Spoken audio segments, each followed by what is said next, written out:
Hello mga boss, magandang araw po muli sa inyo lahat. Welcome po ulit sa aking YouTube channel sa Kuya Ray TV. Isa pa rin pong 2-move chess puzzle ang lalaroin natin ngayon at isi-share ko rin sa inyo kung ano ang sekretong atake ng white kung paano natalo ang black. Lahat po ng move na yan ay ituturo ko po sa inyo. Pero kung gusto niyo pong isolve agad ito, post nyo lang po ang video mga boss para mahanap nyo po kung ano talaga ang winning move ng white. 2 moves lang po, mati po ang black. Bago ng lahat mga boss, kung bago ka pala napadaan sa YouTube channel na to, paki-like po at paki-subscribe bilang suportan nyo po sa aking munting channel. At paki-click na rin po ng notification bell para lagi kang updated sa bawat video na aking i-upload. Maraming salamat po at simulan na natin. Bago po tayo dumako sa kasagutan, ang ipapakita ko muna sa inyo ay mga maling sulong ng white. Ang sulong po ng white dito ay dito po sa taas ang tungo.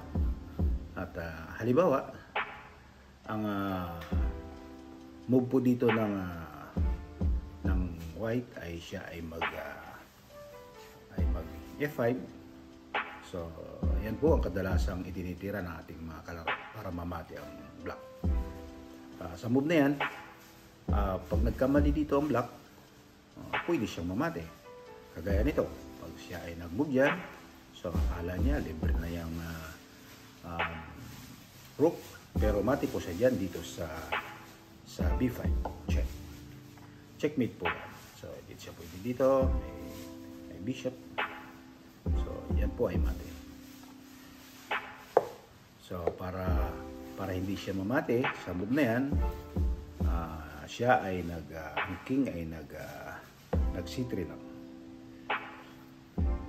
So sa move na yan ay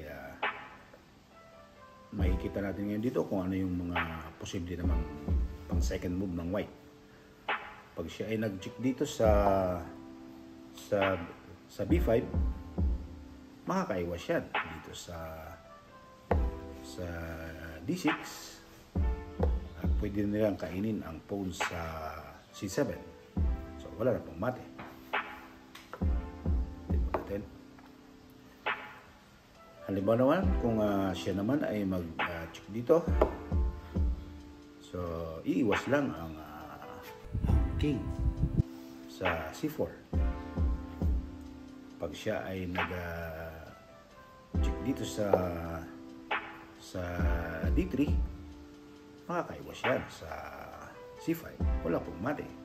Pag siya naman ay nag-check dito sa D4, pwede lang kainin ang rook. So, wala pong mate yan.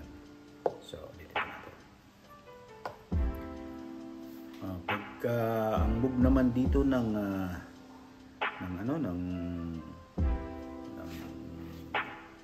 queen ay sa F5, so iiwas dito ang king. So, pag ito ang nag-check, so makakaiwas na siya dyan. So, walang mati yan.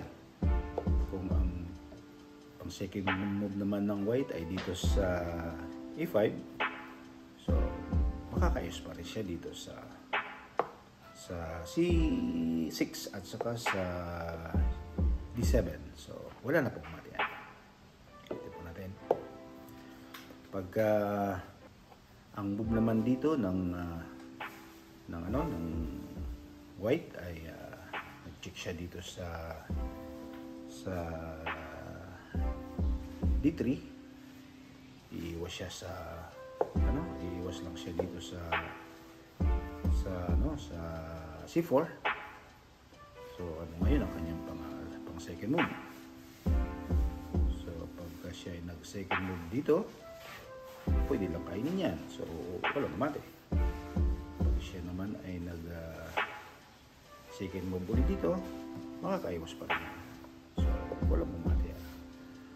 Ito natin. Pag halimbawa, dito naman siya nag-check, iiwas lang yan sa dito pa rin sa C4. So, ano ngayon ang kanyang pang second move? Pag nag-second move siya dito, iiwas lang yan. So, walang mate.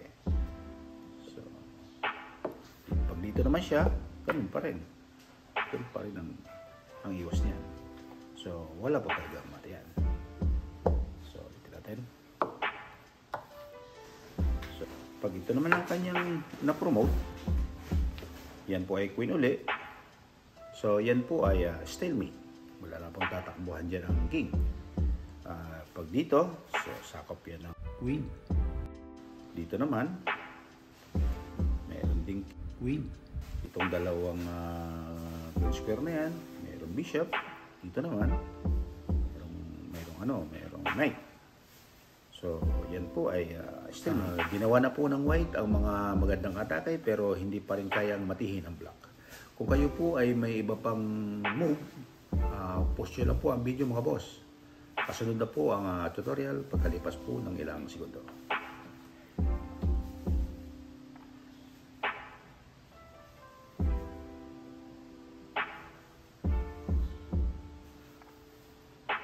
Okay.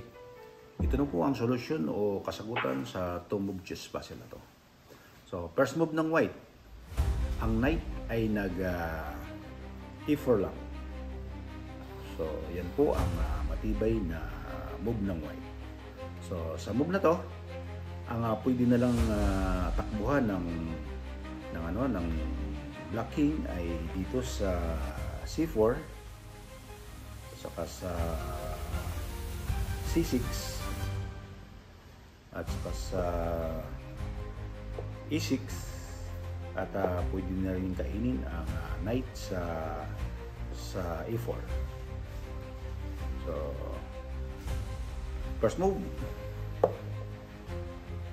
pag ang king ay nag c4, so dito pagka nag-check dito ang queen ay mayroong tatakbuhan siya sa dalawang square na yan. So ang kailangang move dyan ng white ay dito lang sa f7, check. Checkmate po yan. Hindi niya pwede kainin yan. Suportado yan ng queen. Dito naman, mayroong bishop. Dito, mayroon ng knight. So, yan po ay mali. So, next solution tayo. First move. Pag ang move naman ng black ay dito sa c6. So, ang pang second move ng white ay dito lang sa d6. Check. Checkmate po yan. So, hindi na siya maka-move dito. Meron niyang meron niyang hook.